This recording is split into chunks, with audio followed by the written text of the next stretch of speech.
Thank you, Kathy, and good afternoon.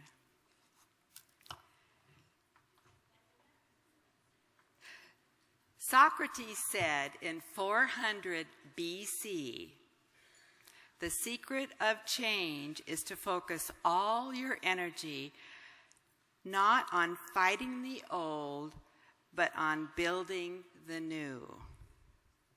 How true today. What I would like us to concentrate on today is how would each member of this precious society change as we are about to begin our 87th year so that all new members joining us will thrive. Dr. Stanley Nick, Director of Native American Center at the University of North Carolina, compares traditional and modern society in his writing. Traditional culture is conservative and tends to stay the same. Modern culture thrives on change. It creates new goods and services and teaches us to want them.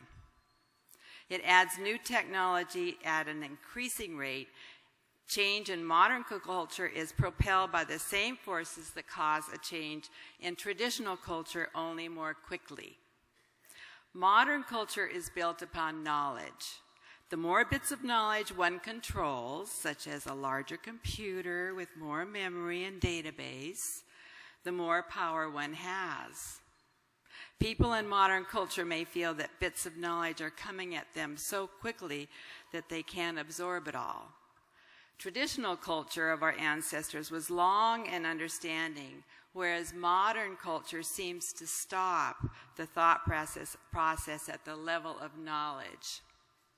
What does this mean for us? Let's look at the classroom. When I left it in 2003, we were using pencil and paper, heading off to the library as a class to do research and maybe learning the basics of the computers.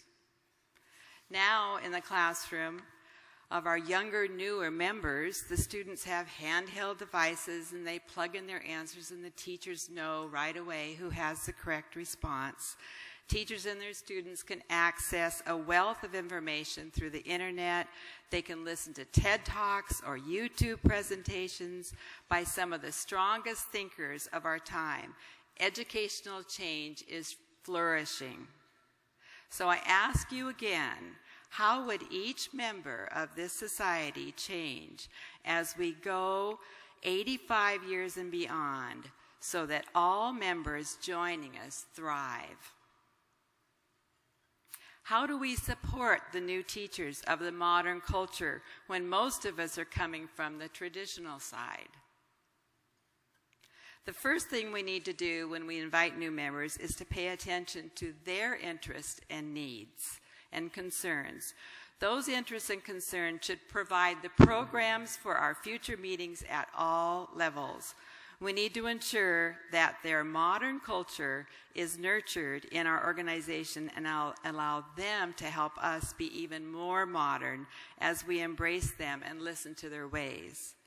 Pat Summitt, a legendary phenomenal women's basketball coach at Tennessee, whom we lost last week, said, "They don't care how much you know until they know how much you care."